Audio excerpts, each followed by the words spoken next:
Hey, y'all, and welcome to Southern Fried, the show that explores the South through its people.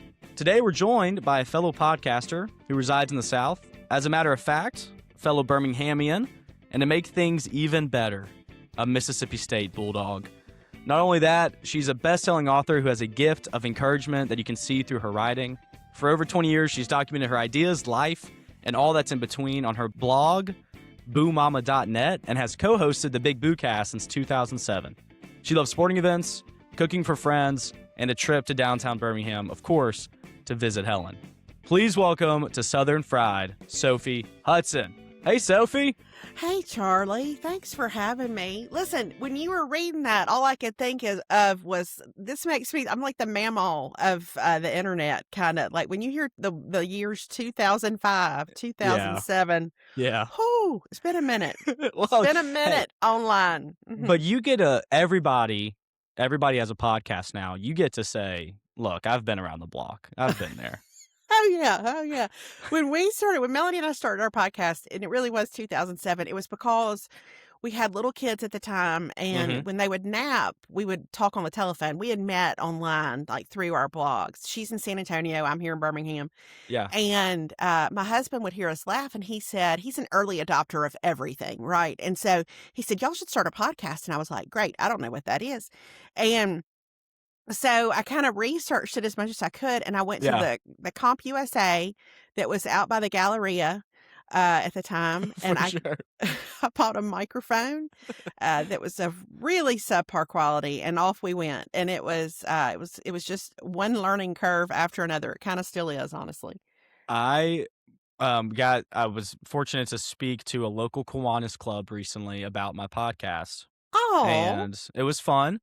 yes. And the first question I got was, and what's a podcast? I was like, Yes. oh, okay. Yeah. All right, guys. Well, yeah, we're really breaking. I said, it's like radio, but for your phone. Oh, 100%. My daddy, my daddy's almost 94. He still Yeah. lives in Meridian, where I grew up. He still plays golf 3 times a week. He's kind of a freak of nature, honestly. That's impressive. Yeah, he really he was a great athlete when he was younger, and he still considers himself an athlete. And I don't know what that teaches us, but I think it teaches us something. Yeah. Anyway, he, when I was leaving my longtime job here in Birmingham, because I was going to kind of just focus on the writing and the podcasting full time, Yeah. he said, he was 89 at the time, and he said, I'm going to need you to explain to me how anybody can make a living off a podcast. And I was like, and yeah, I mean, I'm so grown at this point, and I was still intimidated. I love Like that. I was Yeah. like, I'm just fingers crossed, Daddy. I don't know. Because it still matters what your parents are saying. You're like, Oh, I'm it sorry. never doesn't matter. It always matters, for sure. That's so good. All right. Well, you brought up Meridian, so I like to on Southern Fried talk a little bit about where my guest is from. I think it gives the listener a little validation that you should be on Southern Fried. So I know you live in Birmingham now, but tell us a little bit about your background, about where you're from and all that. Okay, so I grew up in Meridian, Mississippi, which is right on the line, East Central Mississippi, West Central Alabama. And I lived there my whole life until I went to Mississippi State, in the same house with the same 2 parents. I'm the youngest of my siblings by 10 and 14 years, which is kind of interesting. Wow. I know, because I'm a separate generation in my own family. Yeah. So that's been fun. But anyway, I grew up in Meridian, and Meridian's kind of it feels like a small town. It's kind of more of like a mid-sized town. I mean, it's maybe like 40,000 people, and there was such a sense of the strongest sense of community growing up there, just in that everybody knew everybody, and that could be really good, and that could be really bad sometimes. But mostly it was really good, and it's still mostly really good. So my daddy's still there. My husband is from there as well, and so we have all that shared history. That's awesome. Yeah.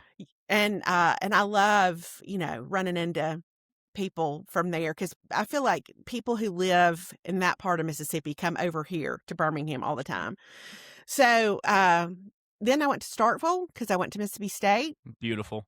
And I spent a little time in Mississippi after I finished school. And then when my husband and I got married, we moved to Baton Rouge. He had been down there for a few Ooh. years post-college, and so I was there for 3, and that was a whole indoctrination to a part of the South I had Yeah. not necessarily experienced firsthand. It was super instructive, and we're still close to our next-door neighbors from there. It's just like it's for sure Southern, but it's so different than, like, There's growing some, up yeah. in Mississippi.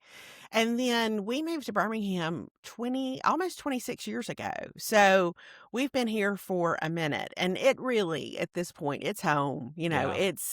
This is a place we love, people we love. It to me is the best of the South in terms of just the diversity and the food scene and the sports and just all the things that we love to enjoy in this part of the country. Birmingham's such a great hub for all of them. So, anyway, all that to say, I've never lived anywhere but the South. Yeah. Uh, But all and over, you've really got a lot of different tastes for it. well, I mean, if you consider 3 states all over, sure. Well, But yeah, I do think I've gotten sort of the whole Mississippi thing, which, Mississippi just in and of itself is like a small town, it is. and I don't know if this was your experience when you went to state, but for me, I was like, oh, the Delta really does consider itself its own thing. Like the Delta is its own. That's Yeah, it that's a is. thing. And but yeah, and then I think Alabama has an identity that's completely separate from Mississippi, Mhm. that they're real proud of. And then of course South Louisiana's like nowhere else on earth. So it has been kind of a diverse sampling of the South, I think, even if all those places are pretty close together.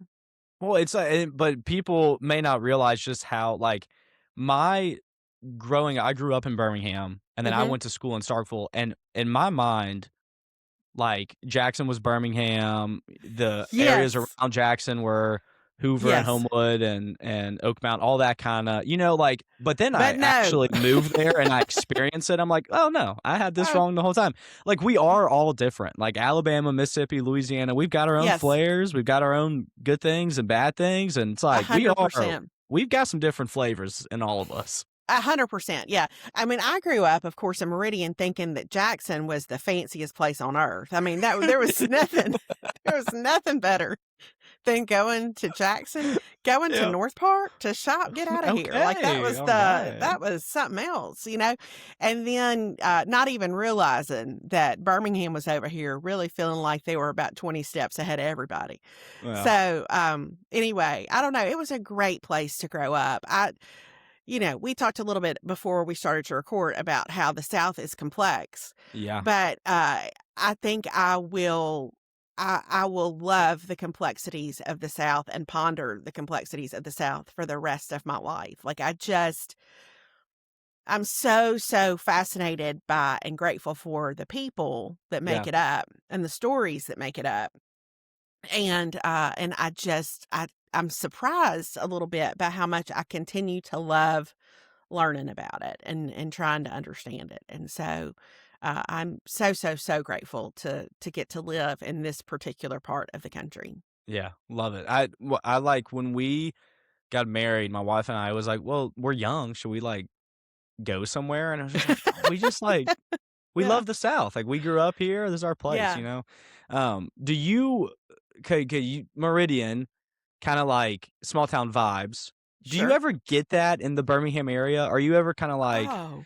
at the end of the day we're all connected? Oh, 100%. Yeah. I think Birmingham, I mean, it's not a small town at all, but because of, I think, the ways the communities are structured around it, Yeah, there are all these communities within the bigger community. So there's a whole vibe if you're in Woodlawn. There's a whole separate thing happening if you are in Homewood. There's a yeah, whole different thing if you go out to Pell City. Like it's just I don't know. I think it feels almost like a series of small towns that make up the bigger one. yeah, And so I think particularly because I worked at a school here for so long, that was its own community. That was its own kind of small town. Sure. And kind of what I loved about Meridian, like every time I went to the grocery store with my mama, it was like a reunion because Sure. you had to account for the fact that you were going to see so Yeah, many people now you it's knew, gonna and you were take going a to stop. while. You were going to stop and you were going to visit. And even now, if I go to the grocery store in Meridian, I'm going to see people I knew growing up. We're going to stop. We're going to catch up. We're going to talk. Yeah. And I think what I loved about being a part of a school community here in Birmingham was it made the world smaller. Yeah. So I could go to the Publix by the school where I worked, and I could see families, where I had taught 3 of the 4 siblings or whatever. And there's something about that grocery store level of familiarity that really feels like home to me. I mean, if you can break down the better part of what's been happening the last 4 years, standing beside all the lettuce, that's precious to me. So I won't good. ever take that for granted. That's so good. And I love the relational. And I know it's not unique to the South, the relational piece. I understand that. I just think that we sort of hold on to what we know about each other's families, maybe in ways that I have not experienced in other parts of the country, though I'm sure they do that in other parts of the country. So Sure. So you are a Mississippi State Bulldog. Yes, and I am. that is something that we share. What got you to Starkville? Why did you head up up north from Meridian and Oh, get yeah. to Starkville? Yeah. Oh, that hour and a half up Highway 45, just striking out on an adventure. So, okay. So my family, my brother went to Ole Miss. My sister went to State. My I'm sorry daddy for went to him. State. I know. Yeah. I know. My mother went to USM, but all of my family on my mama's side went to Ole Miss. And so my daddy and my sister and I were just like this little pocket. I grew up a State fan. Daddy took me to all the games when I was growing up.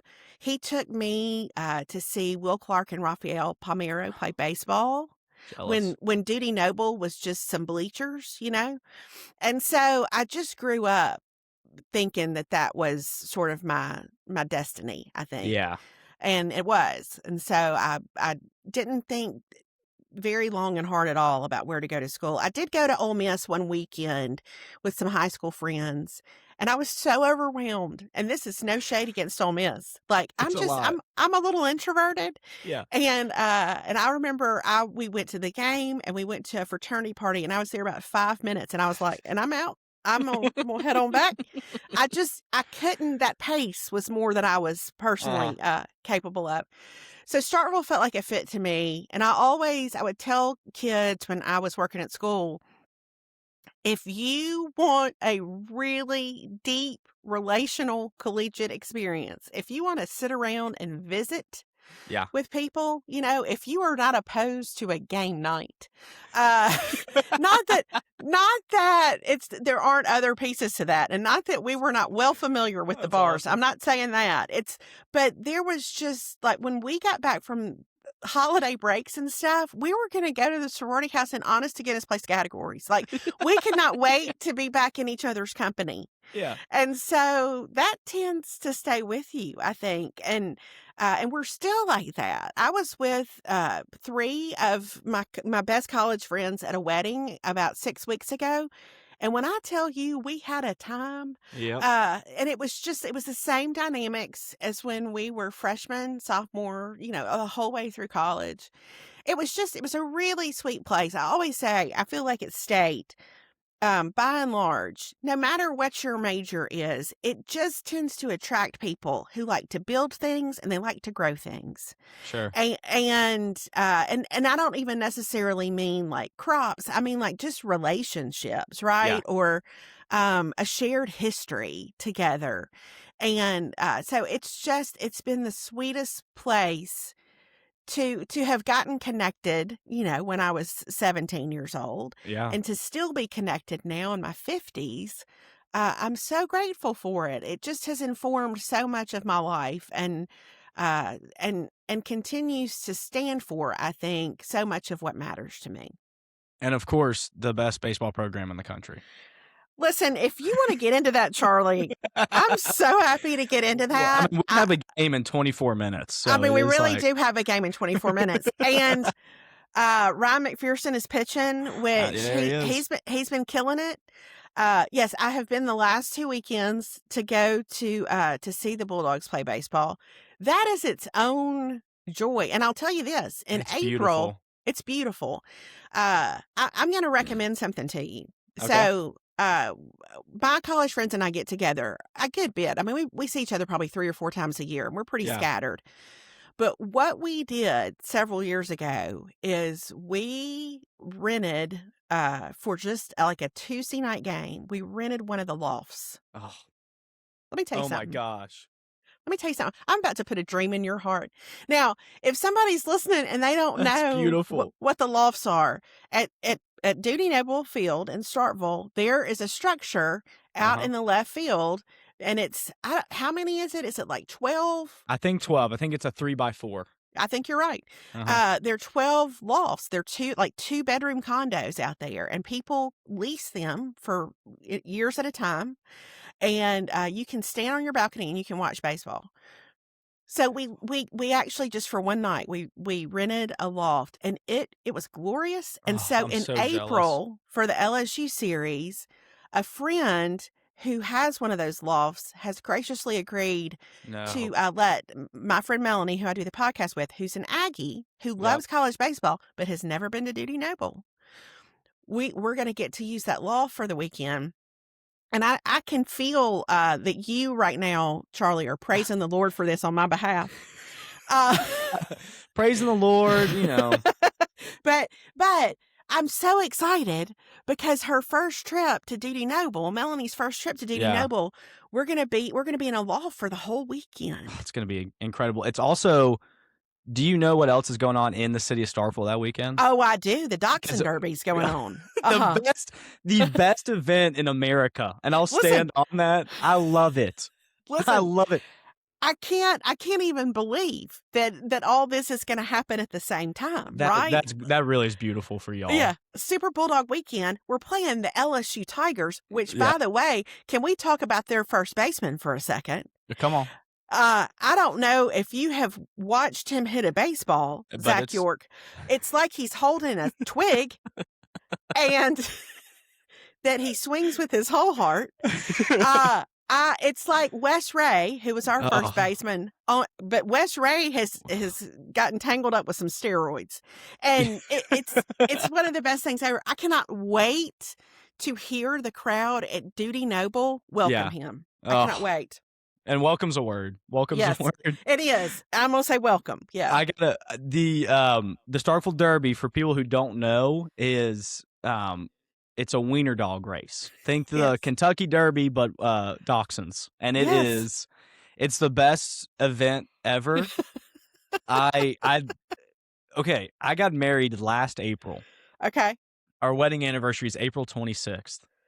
That's the weekend of Super Bulldog weekend. Abby and I looked at each other and we said, that's how we want to spend our first anniversary. That's exactly what you want to do. We'll be in Starkville watching the dachshund race just on our anniversary weekend, which is where we feel come to the loft. Come to the loft. We can. I'm not going to intrude. I can't do that to you. Come on. No, my college friends are coming. It'll be like you're just getting to hang out with your mom and all her friends. All right, well, I'll pop up.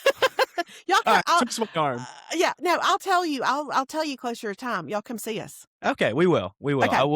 We'll be there. We're third base side is where we have some family seats. So we have to connect.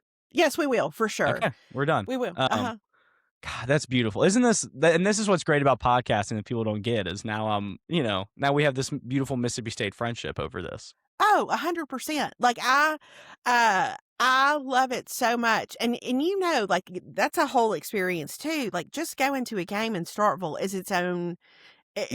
Everybody has to do it. Yeah. And you see so many people you've known in so many different ways. It's fantastic. Hey, Southern Fried listeners. Thank you for tuning into this episode. Hey, I don't know. Do y'all like being called Southern Fried listeners? Somebody told me the other day, maybe I should come up with some, with like a name for the people who listen. He suggested Fried Friends. I don't know about it, but it was nice of him to suggest it. So just tell me shoot me a DM, maybe a text or an email. What would be a good name for the Southern Fried community? I hope y'all loving the episode with Sophie. I was so excited when she said yes to joining me on the podcast. We are talking Mississippi State right now. We talk a little more Mississippi State right after this break, but then we also get into Boo Mama, the Big Boo cast, everything about her. Sophie is so great. She's so funny. I love that she joined the podcast. So please continue to support me. Go support her and what she does. Thank y'all for listening to this episode. And now, let's get back to the show.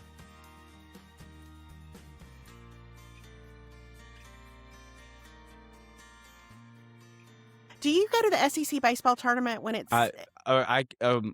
Yes, it is my... Can I give you a little story about the SEC baseball tournament? I would welcome it, yes. It's my favorite event ever. Same. Okay, so every year growing up, I grew up in Hoover. Yes. Which is where the SEC baseball tournament, as you know. I'm not telling Sophie anything to do, but I grew up going to it. I'd go with my dad. We'd sit in the bleachers, and it was the best thing ever. And then I had some friends in like middle and high school that would always get hospitality passes. So we'd go up to the hospitality. We would sit up there. It's the best. And my dad would always make fun of me. He'd always be like, "Oh, you're a little princess sitting up in the hospitality. You want to sit down there's here? An ice cream cooler up there, and there are Coke machines. Yeah, no. Unlimited. Mm-hmm. Unlimited." And so one year at some silent auction for some benefit, wins some hospitality passes. Guess what he's done every year since? It'll ruin you. He gets them now. It's the best experience. I do too. It's the best experience. And then we've been up there together. Oh, yeah, I'm sure we have. I'm sure especially we have. when State's playing, although, we had a couple of years where we didn't make it. Yeah, we didn't even show up. So when we won the SEC tournament in 2012, I'm sure you remember, our son was really little at that point. And it was so hot. Like there a couple of years ago, it was really unseasonably cool at the tournament where like you needed a sweatshirt, but most of the time it's really hot. And it's miserable, but it's lovely. It's lovely. But I will never forget that game because he wanted to run down in the direction of State's dugout. Yeah. And I will never forget the smell coming out of that dugout, because it was so hot. And I thought, I appreciate this and I'm so happy for the Bulldogs, but this is not necessarily for me. This is. And so I had a friend who worked at the SEC and I was like, hey, if you get a hold of any hospitality passes you need to get rid of, I will volunteer as tribute. And that's the way to do it. I mean, it absolutely is.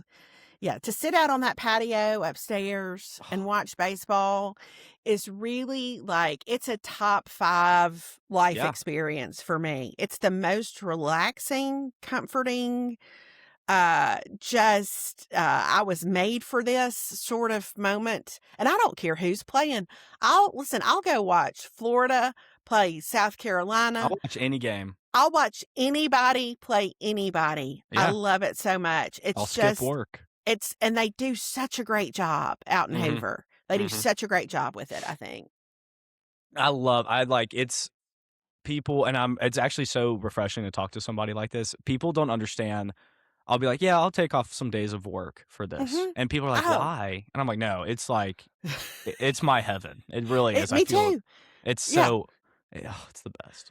It is. It's so great. So I always tell people when Melanie and I talk about it on our podcast, I'm always like, listen, if you like college baseball, this is worth it. I mean, yes. If you like baseball, if you just love the game. If you like baseball, it's so well done. And it's one of those events, when you think about the logistics of that thing, I don't know how, but man, they move so many people in and out of the Met on a daily basis. And do you love watching the field crew flip? That's my favorite part of the whole day is when the turf guys run out. When the turf guys go out there, when they hose down that dirt, Oh. when they get behind home plate and change the logo. Oh my gosh, stop it. It's fantastic. It's so good. There's nothing better. There's really not. It's like a Zen thing in a way. I mean, it when they they go put the bases back down. But I'm the same way in Starkville. I love a field crew. on the opening day, my roommate from state, whose name is Emma Kate, and she lives in Tupelo, we met in Starkville to go to the game together. Yeah. And so we went to lunch with a friend, and it was like 2:00, and she was like, "Well, what do you want to do?" And I was like, "Oh, I'm going to I'm going going in. on to the stadium." We were standing in line at 2:10, and she was like, "This is ridiculous." And I was like, "No, it opens at 2:30. I want to see them get it ready Yeah. for the game. I I want to watch love it." BP. Yes, absolutely. Yeah, the whole thing. I don't want to miss any of it. So clearly, Charlie, I think you and I are strange in very similar ways. I think we need to basically. go. I really do think we should go to a game together now. Okay, It just feels right. I'm totally game for it. All right. I think we're going to go over, I think, the Tuesday night of the Jackson State game. Yeah. I think we're going to try to get to that. But for sure, we can go to a tournament game together because that's easy breezy. Yeah, we just Easy meet breezy. at the Met. Yeah. Love it. So look, I could talk about Mississippi State literally for hours. And I told if I can, and I don't know, maybe I'll inflate your ego here, but Okay. probably not. I did tell some ladies at the church I go to that we were going to get to talk because they love you. And That's they were so like, kind. they're like, "What are you going to talk about?" And I said, "Well, we could talk about Mississippi State for 5 hours, but at some point 100%. we probably have, there's probably other things." We could do a whole episode just on times our hearts have been broken by football. I mean, well, okay, and I'll tell you this: what was hard for me, and Yeah. forgive me for what I'm about to say. Okay. I grew up in Birmingham. I grew up an Alabama fan. Mm, I went to Hoover High School, yeah. which, if you're familiar with the area, yes. Uh-huh. does those two teams. Mhm. If you are a football fan and you root for those two teams, I grew up. I lost 4 games growing up. You really knew no heartbreak, I knew heartache. no heartbreak. Mm-mm. My first year at State was Oh. 2018, I'm so sorry. where we had the number 1 Mhm. defense in the country, Yes, we did. and we won 8 games. Hmm. And that was all she wrote for you, Charlie. So since then, I have had to learn that we God. lose. Listen. That year, we went to a bowl game. We played Iowa, and I was like, "No, it's Iowa. We'll win." Right. Nope. No, we did not. We did not win. So that's my life now. Our son has he's a senior at Sanford, but he grew up a State fan. He still is a State fan. And I will never forget when he was probably 8, we went to Bryant-Denny. Dak was quarterback. We had that incredible start to the season. And listen, and we did not win. I'm never going back to Bryant-Denny. That's a vow. That's a covenant promise that I have made to the Lord. I'm never going back. Anyway, but he was heartbroken at the end of that game. I mean, he was terrible. 8 and he cried like big tears to the point that there was a gentleman who was an Alabama fan who came down the steps to comfort him. And he was like, "Son, I felt the same way when Notre Dame beat us back in, 1904. And anyway, and I had to like pull him aside and say, "I know this is so painful. I also need you to understand this is what it feels like to be a Mississippi State fan. Like, this is the essence of it. Lock in. That you just need to know it's always going to hurt. Like, you don't stay with it because you love to get to win. You stay with it because maybe there's just a tiny part of you that loves pain." And he has learned, like, you just, now baseball, my hopes are way up, but otherwise my hopes say we're right down here all the time. Yeah. Well, and I am really bad about getting my hopes up. So it's just painful all the time. All the time. All the time. But I love them. And I do too. And when you go to school there, you love the place and you want the place to do well, which means your sports do well. And it's just what a tortured existence we have. I know. You're right. All right. Which I will say that tortured existence, you probably get to talk about and relieve some stress a little bit through blogging and podcasting and posting on Instagram and doing all these things. So in 2005, yes, you started boomama.net. Yes, the very, very catchy boomama.net. Because you see, boomama.com was taken, and I didn't know how to get it. So, I don't And so know. why Why? start Boo Mama? And Okay, why so not .org? I don't know, because I thought very literally, but I'm not an organization, because That's the internet was a little bit different then. yeah. So, and I've just stuck with .net, and I It think was I still could have. new. Yeah, it was. And I was really, for a long time, I was boomama.blogspot.com. And Oh. this was when I moved to my own server, I started, some people, I think, when they're young moms, like they can really immerse themselves in that whole world. That was Yeah. not my personality. I really struggled as a young mom in terms of, I mean, and I was still working, but I couldn't really find, I couldn't figure out how to process just all the different parts of my life. And I am introverted, and I do like to process through writing. And Yeah. so again, my husband was like, I think you need a hobby, maybe. Like, He is honestly, he knows yeah. what's up. He's a 5 on the Enneagram, if that means anything to you. Like, he's a problem solver, right? Okay. He's everything is he can kind of systematically run through information and evaluate Yeah. it.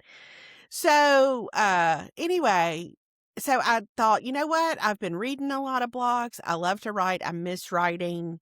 And so I think I'll start a blog. And so I didn't tell anybody. I told 3 of my college friends eventually and said, but you cannot tell anybody that I'm doing this. And then of course they did And not. so when you start that and you don't want anybody to see it, you're happy No. just sending it out I to just am nothing. so happy to write and have a place to Yeah. put it. Yeah. Maybe this is helpful information. When I was at State, I had this Brother word processor that weighed about 40 pounds. Okay. And that's what I was an English major, and I would take it when we would have writing lab. I would take that instead of writing on the computers so that I could save everything on my little floppy disks. Yeah. And so when we would have a fun night out in Starkville, I would go back home and I would type out like a recap of the night and print it out and give it to my friends. That's And so to awesome. me, this is what the blog was, right? It was a Yeah. way to Okay. I was typing recaps of our nights out again. And then eventually people I didn't know started to read it and all that kind of stuff. And what I realized through all that was how fun it was for me to connect with people just through writing, right? Like, Yeah.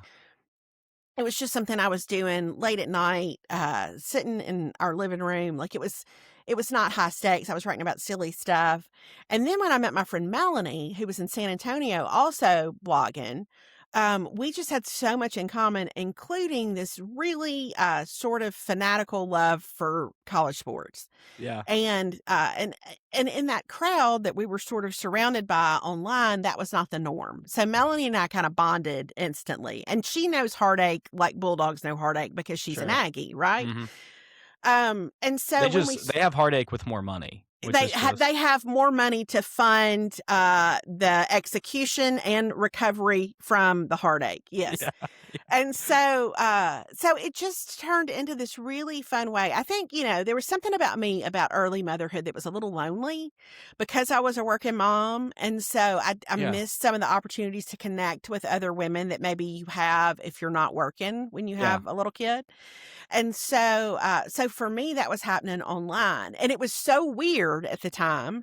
I didn't want to tell anybody. Like, Yeah. I didn't tell really any of my people here in Birmingham because It that was wasn't the strange. norm to have internet friends. No, that was kind of like, that was weird. I didn't Yeah. even say my first name for some years because, I don't know, thieves, maybe. I thought the thieves would come. So it just turned into this really fun way to connect with other women. And it just turned out that I got to connect with women kind of all over instead Yeah. of just here at home. And so it really stuck. And I did that. I wrote on the blog every day for some years. And then when I started to write books, it really started to slow down because I was like, well, if I'm going to write about something, I'm going to save Yeah. it for a book. And so I don't write on it very often at all anymore because, I just tend to write in other ways and other places. But I feel like I have the neatest little documentation of our son's early years, my years as as a young mom, and then kind Yeah. of up until the time he started elementary school. So it was quite a gift. And, I didn't know it would be. and then but now like y'all do the podcast weekly, Yes. which We do is the insane. I mean, you're at yes. over 400 episodes. Yes, but listen, it's not impressive at all, Charlie, if you think about the fact that that has taken us almost 20 years. I mean, Like, it's yeah, I mean, well, I haven't done we've the math. I haven't thought we've about it.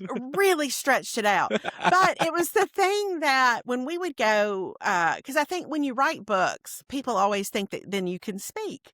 And so we would go speak at these different churches or different places Yeah. independently, Melanie in Texas, me kind of in the Southeast. And people would always say, I wish I would do the podcast more because we did not do it regularly. We Okay. just kind of did it when we had time. And so we finally, maybe around 2015, we said, okay, people seem to like to listen to this. And so Hmm. we're 10 years in at this point almost. People seem to like to listen to this. Let's record every week. And so I would come home from school on Mondays and we would record about 4 o'clock, and I would stay up and edit and post it.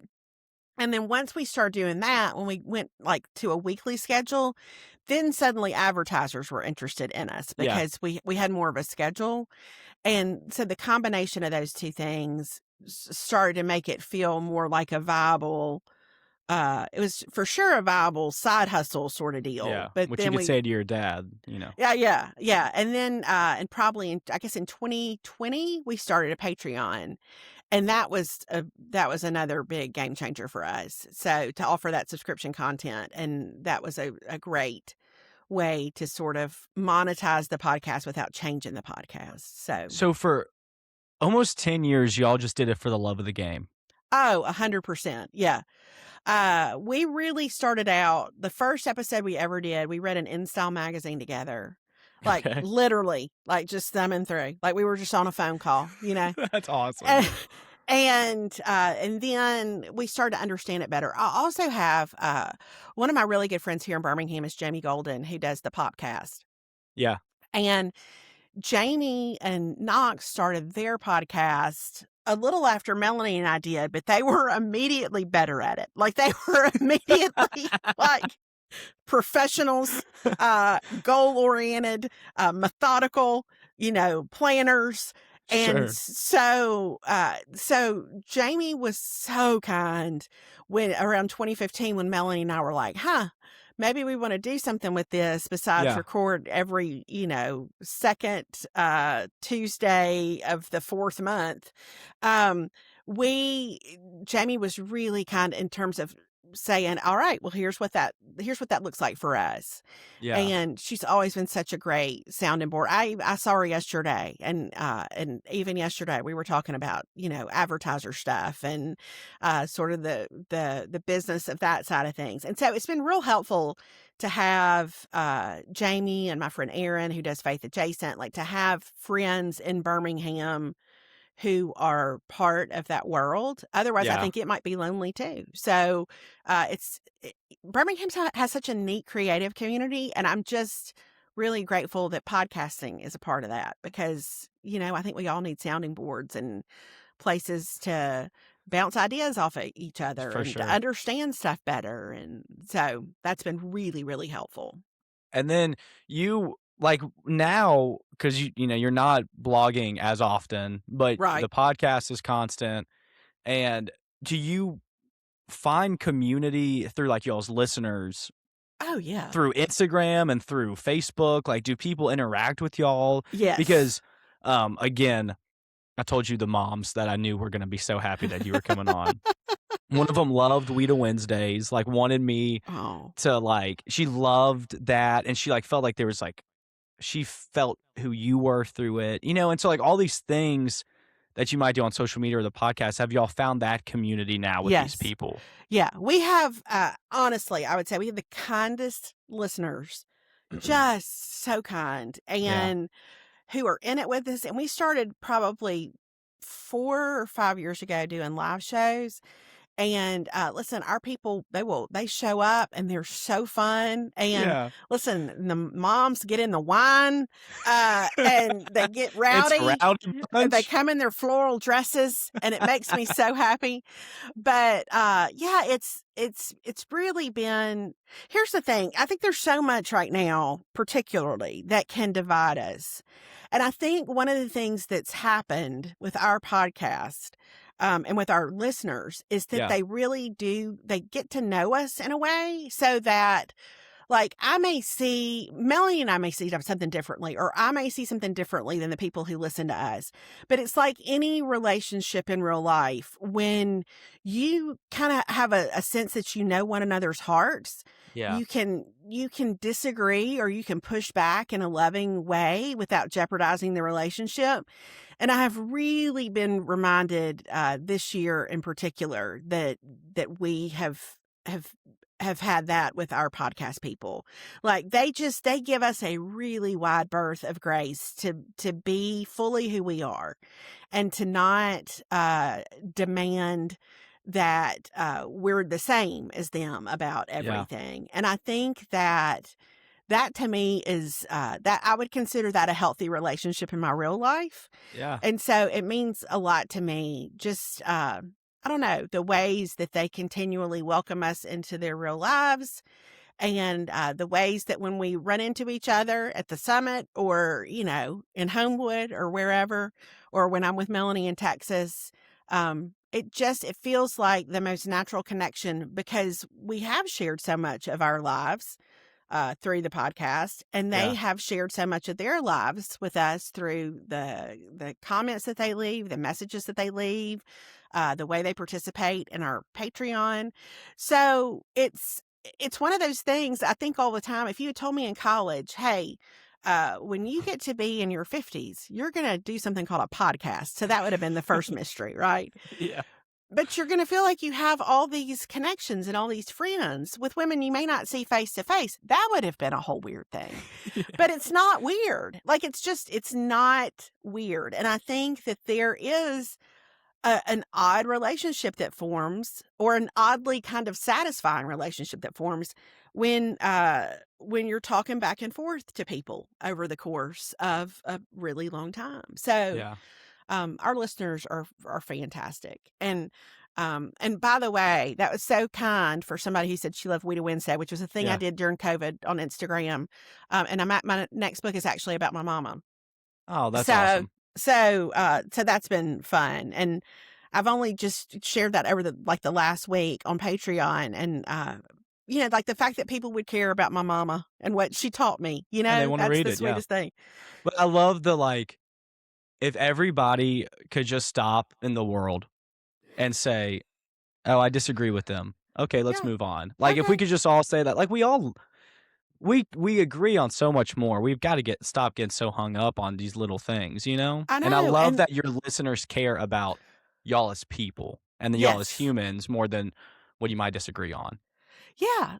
And there are times when I think I feel compelled, just my personality. Sometimes I do feel compelled to speak out about stuff that matters to me. And but even when people push back or say I don't understand, or have you thought about this? Like, I've never had one of those conversations go south. You know what I Yeah, mean? And and welcome the dialogue instead of yes, just, you know? instead of being defensive. And I Yeah. think I don't ever want to be a person who lives my life on the defensive, ever. Like, in any area of my life, I'm not interested in being guided by fear, and Yeah. I'm not interested in living on the defensive. And so I think at this point, I think our listeners know that they can trust that about us, and they can trust that we're going to prioritize people over everything. And Yeah. so it's just been it's just so weird and so gratifying in a way that, like, you kind of get to make your living, as weird as it sounds, by just creating opportunities for friendship with people. And that for me is like, I mean, that's the best thing ever. That's awesome. And you don't want to be the guy at Lady Bird Taco when somebody's watching the gold medal game to tell the other guy that already happened. You want to say That was the most bizarre thing ever. on Sophie's podcast this week, she talks about a guy who shut down these two guys celebrating They were so happy. And he was like, no, that already happened. That already happened. And he was wrong. And he was wrong. And also, then he had to come back. You don't have to say anything. And I was like, dude, what? Why do you want to rain on their parade? The irony, Charlie, was that the man who told them they were wrong was wearing a polo with the stars and stripes on it. Oh, dude. And even if he was right, let's say he was right, that was just another chance for you to celebrate, dude. Like, just take it as that. How about one more time? Let's just give it a big hurrah. It was so crazy.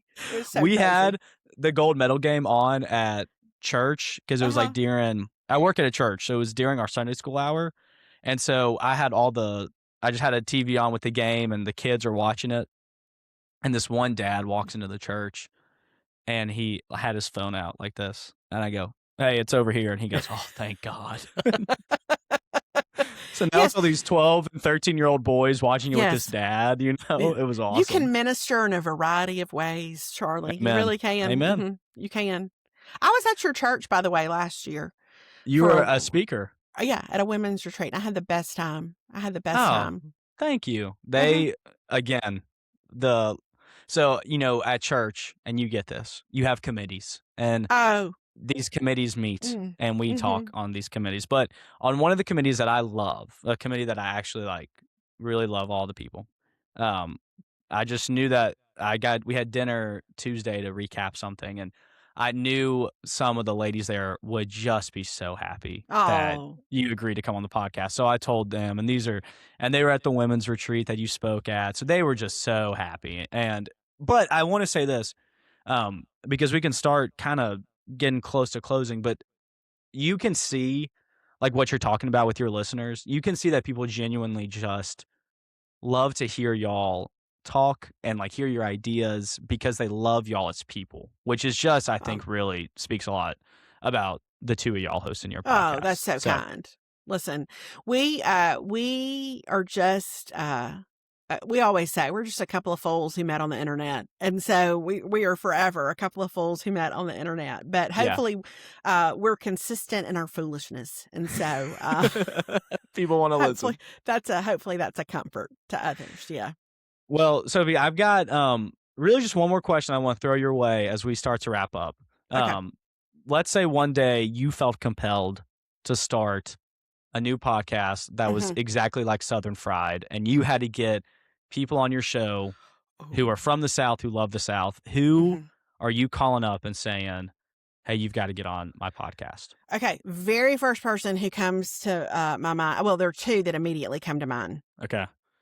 One is Rick Cleveland, who was the sports columnist at the Clarion Ledger in Jackson when I was growing up, who covered sports in Mississippi, from, the time I was a small child until I was married. And he still writes for Mississippi Today. Okay. And he's the person who made me want to be a writer. Oh my gosh. That's awesome. A genius. And knows every little piece of Mississippi sports history there is to know. Second person is Wright Thompson. Yes, I'm reading The Barn right now. Oh, yes. Listen. So Wright Thompson, his understanding of the state of Mississippi, his deep love for sports just in general. Another person I would love to have on is Marcus Lattimore, who now does not live in the South anymore, but who was a running back at the University of South Carolina and has really become a prophetic poet and is one of my favorite follows on Instagram. I would love to talk to him. Consider him followed. Listen, I think the world of what he's doing. And I wish that I could talk to one of my favorite English professors from Mississippi State. She has gone on to her eternal reward, but she was such a character. Her name was Marianne Daisy. I would give anything if I could talk to her. I would also I would love to talk to some women who work in sports circles. Yeah. Because I think that's an interesting place to be. My friend Catherine, who works at the SEC and has worked for different commissioners at this point. I Oh, think wow. she's Seen a a lot. fascinating person, and she grew up in the Mississippi Delta, so she's had. Can you tell there's a little bit of a sports thing with me? Uh, so, my friend McCrae, you probably know McCrae. McCrae Clay. Yes, I would love to talk to McCrae about what she's doing at Auburn and about her relationship with Ron Polk. Listen, McCrae is the best. I just adore her, and I'm so proud of her and what she's doing in the athletic department at Auburn, what she did in the athletic department at State. Yeah. So I think maybe, Charlie, to answer your question, there would be a strong sports bent to my particular iteration of Southern Which I Fried. do not mind. And hey, we do not mind in the South, right? No, we don't. Melanie and I have talked a lot about, we go to SEC Media Days. We figure out how we don't sneak in. We make sure we're there officially, but not with anything to do, really. You're not on Radio Row. So we just kind of walk up and down and wave. Yeah. But I do think we've talked about how I think women on the whole are underrepresented in terms of how much women enjoy sports. Yeah. So I think any chance I get to kind of lean into that, I love to. So That's great. Yeah. Really good answers. I do want to just to go back to Wright Thompson. So I'm reading The Barn right now, which great book.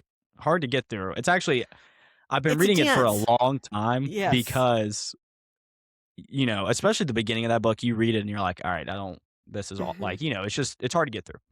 But whenever I'm reading it and I'm like, it's just a lot and it's a lot of history that's not great. I'll read it in his voice. That should be its tagline. The Barn, a lot of history that's not great. I mean, I think Wright maybe missed an opportunity there. Come on, Wright. Give me a call, man, next time. That's it. Mm-hmm. But I'll read it in his voice, and that really pushes me through. If I think about Wright reading it to me, it really changes. And the I have vibe heard for people me. say that the audiobook is a really great option with it. It's just so long. But there was kind of a center section for me where it was really history heavy. Yeah. I'll say once you get on the other side of that and you kind of come back up to the time that's closer to Emmett Till's murder and all that, it blazes like the final third. But I actually went to a dinner in Clarksdale back in the fall where that Wright Thompson had, where he talked about the barn and it was the strangest assortment of people at that dinner. There was a man there, a sports writer from Scotland. I met new friends from New Hampshire. I met a friend whose wife is an immigration attorney in the Pacific Northwest. People came from all over. And then a friend of ours and I spent a couple of days in the Delta afterwards. Yeah. And it's one of those things, it's the most unpleasant history, and it's so important to understand it, I think, and to not turn away from it. So highly recommend The Barn. Great book. Mm-hmm. Well, Sophie, thank you for jumping on. Thank you for giving me all these people that you would get on if you were the host of Southern Fried. I like to ask that question because I think, I've had people say some crazy names I've never heard of. And I just think it's cool even for the listener to hear oh, these are all people that live here and that love it and that want what's best for it. And it's just cool to connect those names with the South. And also if I shoot any of them a DM, it also, I guess, maybe helps me down the road. So I mean, can't hurt, might help. Can't hurt, right? So Sophie, I appreciate it. Thank you so much for joining me on Southern Fried. And I can't wait to go to the SEC tournament with you. Okay, it's going to be a blast. I can't wait. Thanks, Sophie.